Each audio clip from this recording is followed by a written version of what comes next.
नमस्कार जय हिंद साथियों। स्वागत है आप सभी का आपके अपने YouTube चैनल MS इंग्लिश में।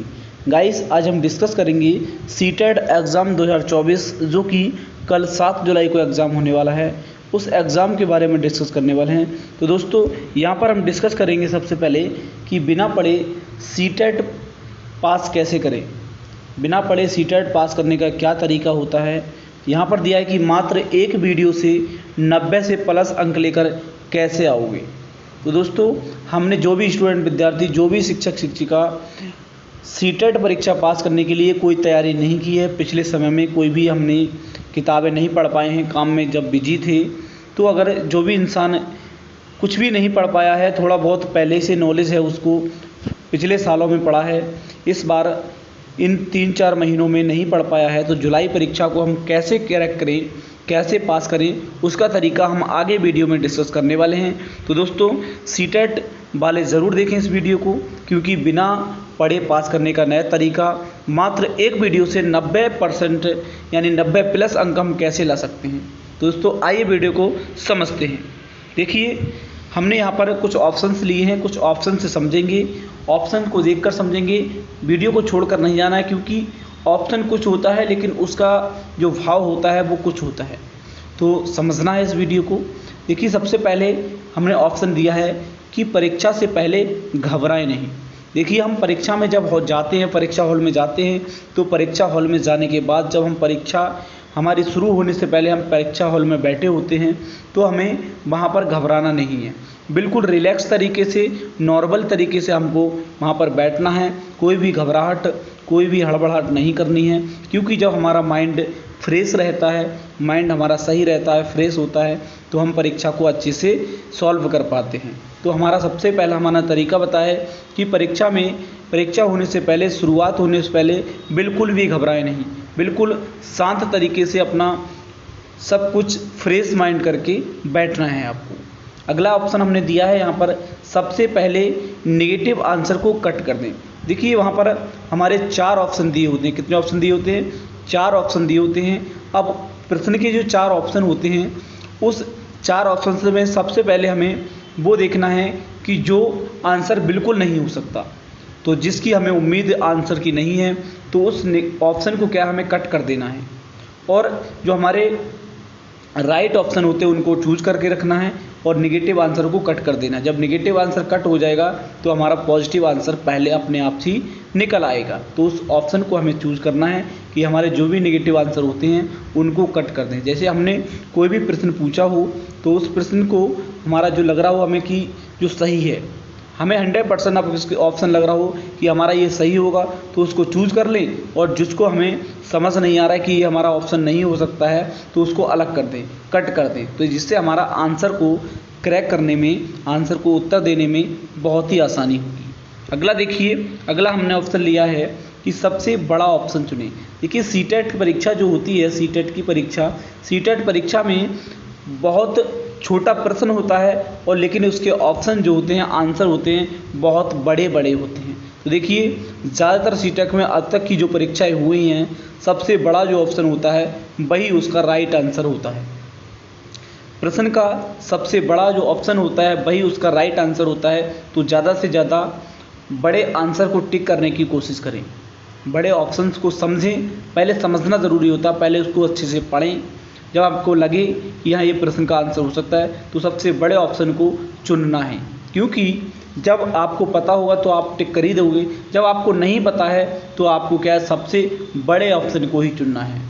प्रश्न का आंसर मैं दोबारा आपके सामने रिपीट कर रहा हूँ कि अगर प्रश्न का आंसर आपको पता है तो वही टिक करें, नहीं तो आप अगर नहीं जानते हैं उसका आंसर, तो सबसे बड़े ऑप्शन को चुनना ज़रूरी समझें। अगला देखिए, अगला हमने पॉइंट लिया है कि जिस विषय में ज़्यादा रुचि हो वो सबसे पहले करें। जैसे हिंदी, देखिए जिस विषय में, जैसे हिंदी हो, लैंग्वेज हमारी जो भी हो, हमने जैसे अपने हिंदी भाषा के लिए हिंदी लिखा है यहाँ पर। अगर उर्दू वाले हों तो उर्दू, इंग्लिश वाले हों तो उर्दू, संस्कृत वाले हों संस्कृत, जो भी आपकी सब्जेक्ट की अच्छे से तैयारी हो, जिसमें ज़्यादा आपकी रुचि हो, जो भी आपकी लैंग्वेज हो, सबसे पहले उसको करें। जैसे हमने यहाँ पर चुना है कि हिंदी, सबसे पहले हिंदी को करना अनिवार्य होता है, या फिर अपनी लैंग्वेज को करना अनिवार्य है, क्योंकि लैंग्वेज के बारे में हम सब कुछ जानते हैं। तो वहाँ से हम ज़्यादा आंसर अच्छे से ला सकते हैं।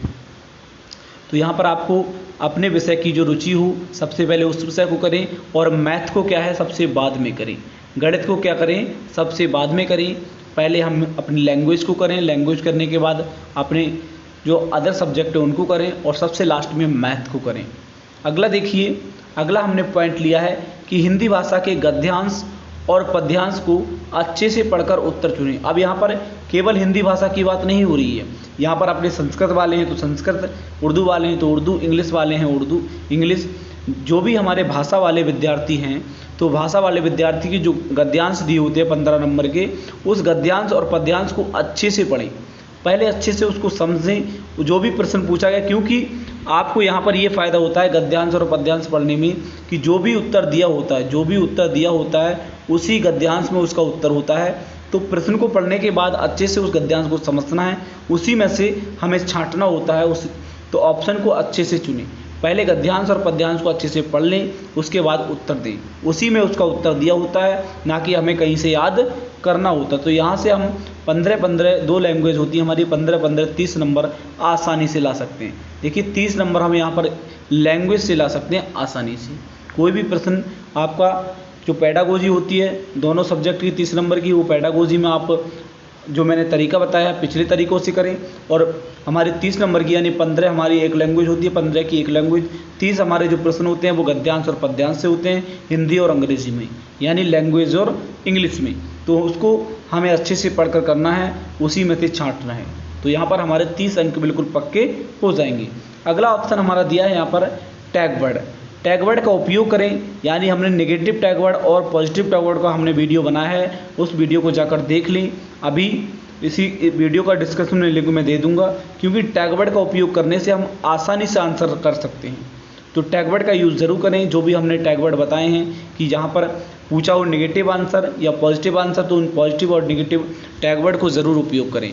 हमारा वीडियो हमने टैग वर्ड का बनाया है, मैं इस वीडियो में डिस्क्रिप्शन में लिंक दे दूंगा, उसको जाकर जरूर देखिएगा दोस्तों।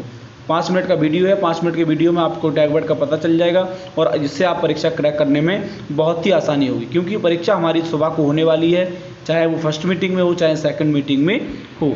अगला देखिए, अगला समझते हैं कि तुक्का कैसे लगाएं। लास्ट ऑप्शन हमने लिया है कि तुक्का कैसे लगाएं, ABCD। देखिए हमने यहाँ पर समझना है पहले आपको कि हमने 30 अंक बताए किसके, लैंग्वेज की। 30 अंक आपको गद्यांश और पद्यांश से लेकर आना है, बाकी जो 30 अंक हमारे अदर सब्जेक्ट बचे हैं तो उसमें से 30 + 30 अंक आपको क्या है लेकर के आने हैं। 30 और 30 कितने हो गए हमारे, 60 हो गए। कितने हो गए, 60, क्योंकि 30 नंबर हमें लैंग्वेज से पैसेज से लेकर आना है, दोनों पैसेज से लेकर आना है, पैसेज से छांट कर लेकर आना है। कोई आपको पढ़ने की ज़रूरत नहीं पड़ती है, वहाँ पर तुरंत पढ़ो और तुरंत उसके छांट कर उत्तर दो पद्यांश और गद्यांश में से। तो 30 नंबर हमारे वो पक्के हो जाते हैं। 30 नंबर बाकी जो हमारे सब्जेक्ट बचते हैं, 30 नंबर आपको उनमें से तो लाना है, टैग वर्ड के तरीके से, बड़े आंसर के तरीके से, बाकी जो भी हमने तरीका बताया उस तरीके से आपको 30 में 30 अंक लाना है। 30 और 30 कितने हो जाएंगे यहाँ पर हमारे, 60 हो जाएंगे। कितने हो जाएंगे, 60। अब देखिए 30 और 30 हमारे कितने हो गए, 60 हो गए। 30 + 30 हमारे कितने हो गए, 60 अंक हो गए।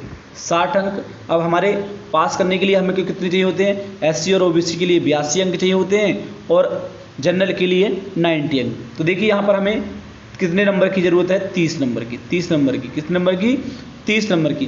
अब हमारे 60 प्रश्न हमने किए ही, तो 60 प्रश्न हमारे सही हो गए। अब 150 क्वेश्चन होते हैं। कितने क्वेश्चन होते हैं, 150 क्वेश्चन होते हैं। अब 150 में से हमने 60 निकाल दिए तो कितना बचा, 90 प्रश्न। अब 90 प्रश्न में से हमें 30 अंक लाना है। क्या लाना है, 30 अंक को लाना है। तो देखिए यहाँ पर ABCD हमारे 4 ऑप्शन होते हैं, ABCD। तो देखिए हमने चाहे जो भी ऑप्शन चुनना है, ध्यान रखना है कि 90 हमारे जो प्रश्न बचे हैं, 90 प्रश्नों में से जो भी ऑप्शन हमें चुनना है वो ओनली एक ऑप्शन को चुनना है।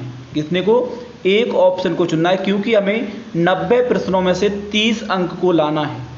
तो देखिए अगर हम A ऑप्शन चुन रहे हैं तो सारे 90 के 90 प्रश्न में हमें क्या लाना है, एक ही ऑप्शन चुनना है, A। अगर B को चुनना है तो हमें क्या चुनना है, B ही चुनना है सारे प्रश्नों में। C को चुनना है तो सारे प्रश्नों में C को चुनना है। D को चुनना है तो D को चुनना है, क्योंकि देखिए आजकल क्या है, ना तो A ना B और ना C ना D, कोई भी ऑप्शन का पता नहीं है, चारों में से ऑप्शन दिए होते हैं, चारों में से हमारे आंसर्स होते हैं। इसलिए हम जब एक ही ऑप्शन को चुनेंगे तो हमारा 90 में से 30% बिल्कुल राइट होगा। 90 में से 30 क्या होगा, बिल्कुल राइट आंसर होगा। तो हमें तुक्का ऐसे लगाना है। उम्मीद करता हूँ आप सब समझ गए होंगे। मैंने छोटा सा वीडियो बनाया है आपकी हेल्प के लिए। अपने दोस्तों को भी शेयर करें और वीडियो को ज़रूर देखें। और हमारा टैगवर्ड का वीडियो डिस्क्रिप्शन में लिंक मिल जाएगा, उसको जाकर देख लें। दोस्तों आपके पास समय नहीं है, जो भी स्टूडेंट विद्यार्थी इस बार पिछली बार क्रैक नहीं कर पाए थे वो इस बार क्रैक ज़रूर करें। दोस्तों thank you, best of luck.